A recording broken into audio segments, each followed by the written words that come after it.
શ્રી કૃષ્ણ જાગૃતિ રસોઈમાં તમારું સ્વાગત છે. અને હું આજે ફરાળી ગોટા બનાવવાની છું મોરિયાના. આ મોરિયા મેં 2 પાણીએ ધોઈ નાખ્યો છે સામો. અને આ બટેકું છે એક. આ ઓલું લીલું મરચું અને આદુની પેસ્ટ છે. આ ધાણા અને આ શેકેલા સિંગદાણાનો ભૂકો અને આ દળેલી ખાંડ, મીઠું, ફરાળી મીઠું નાખ્યું છે, આમચૂર પાવડર અને આ તીખાનો ભૂકો અને આ ચીલી ફ્લેક્સ અને પાણી, તેલ. હવે છે ને હું આ બટેકાને સુધારી નાખું. આમાં મોરિયો નાખી દઉં.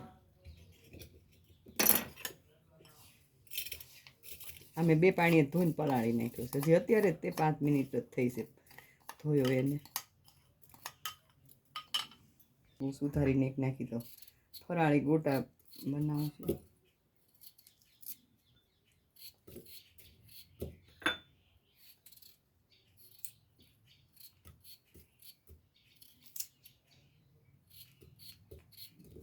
અને આમાં ફરાળી મીઠું, આમાં સિંધાલું મીઠું છે, 1 ચમચી નાખું અને થોડું પાણી નાખી દઉં.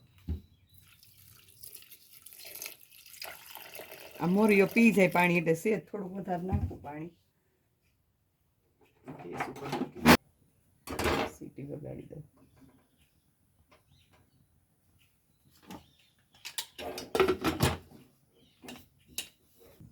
હા, પહેલાં મેં નાખ્યું ને 1 ગ્લાસ જેટલું જ નાખ્યું હતું. હવે આમાંથી અડધો ગ્લાસ જેટલું નાખી દઉં પાણી. મોરિયો વધારે પાણી પીવે ને એટલે અડધો ગ્લાસ. આ મોટો ગ્લાસ છે ને 1.5 ગ્લાસ પાણી મેં નાખ્યું છે. હું આપણી આ 4 વિસલ થઈ ગઈ છે અને કુકર ગેસ બંધ કરીને કુકર ઠંડુ થાય ને કુકર પછી હમણાં ખોલ્યું. કુકર ફરી ગયું છે. શું આપણે થઈ ગયા ઓલો મોરિયો અંદર બટેકું નાખીશ ને બધું બંધ થઈ ગયું છે. હવે થોડુંક ઠરે પછી અંદર આમાં નાખી દઉં હું બાઉલમાં. ઠરી ગયો છે અને મેં તેલવાળું કરીને આમાં ક્રશ કરી નાખું. થોડુંક દબાવી દઉં એટલે બટેકા છે ને ચડી ગયા બટેકા તે પણ બધું એક રસ થઈ જાય. અને પછી આપણે મસાલો કર્યો. અને આ તો મસ્તું મોરિયો થીજી જાય એટલે કઠણ જ થઈ જાય. એમાં કાંઈ કંઈ લોટ નાખવો નહીં પડે. કીધું ને એટલે અડધી ચમચી જ મીઠું નાખું છું. ના ફરાળી મીઠું છે અને આ સિંગદાણાનો ભૂકો છે શેકેલો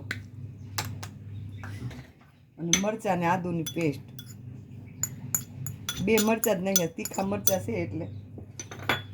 અને આનો મરીનો પાવડર 1 ચમચી, 1 ચમચી આમચૂર પાવડર અને આ ચીલી ફ્લેક્સ 2 ચમચી નાખું છું. અને આમાં દળેલી ખાંડ નાખું છું. તમારું ઓપ્શન છે, તમારે નાખવી હોય તો નાખી શકાય, નકર સ્કીપ કરી શકો. પણ હું એક સેજ અમારે ગળ્યું ખાય એટલે 1 ચમચી નાખું છું આમાં દળેલી ખાંડ. અને મારી ભાણકી તો મને એમ જ કહે છે કે નાની બહુ ખાંડ ધબકારે છે. એટલે મારે આ ખાંડ અમારા ઘરે ખાય એટલે પછી મારે નાખવી પડે. અને તમારે ન નાખો તો ચાલે, બને છે સરસ ખાંડ વગર નહીં તે. એમાં હવે આ ધાણા નાખી દઉં. હું છે ને બોલ વાળું ને ત્યાં સુધીમાં હું તેલ મૂકી દઉં.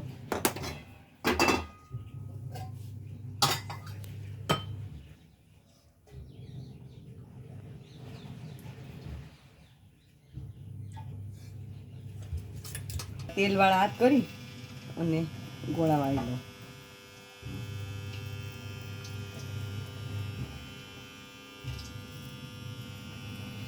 આપણે શ્રાવણ મહિનો ચાલુ છે. ફરાળી ગોટા આ હું બનાવું એ રીતના ક્યારેક બનાવજો મારી રીતના અને કોમેન્ટમાં લખજો કેવા થયા એમ.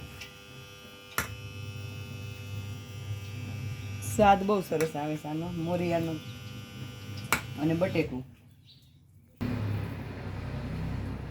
આ જો આપણા બોલ તૈયાર થઈ ગયા છે. આ મેં 200 ગ્રામ જેટલો મોરિયો લીધો હતો ને 1 બટેટું લીધું હતું. એમાંથી આટલા વડા થયા છે. એટલે અંદાજે 200 ગ્રામ જેટલો હશે મેં લીધો હતો. મારે એમના મતો ઝાઝો ને એમાંથી મેં લીધો હતો. થોડું તેલ આવી ગયું છે. હું આ નાખી દઉં છું.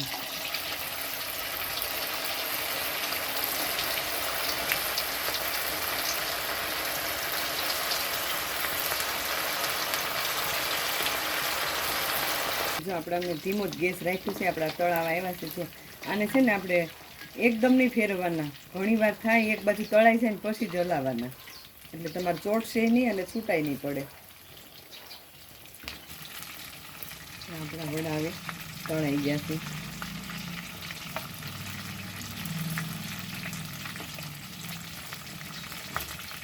પણ આ બીજો ઘાણી તળું છું હવે.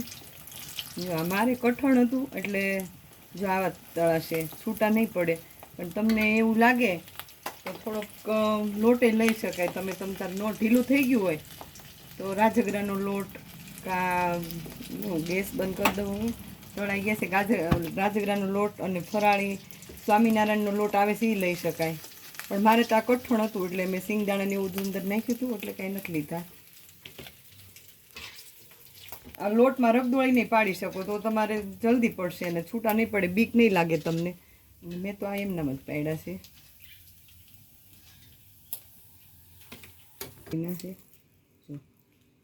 ભરાળી ગોટા મોરિયાના લોટના અને આ ચટણી સાથે સેવ કરો.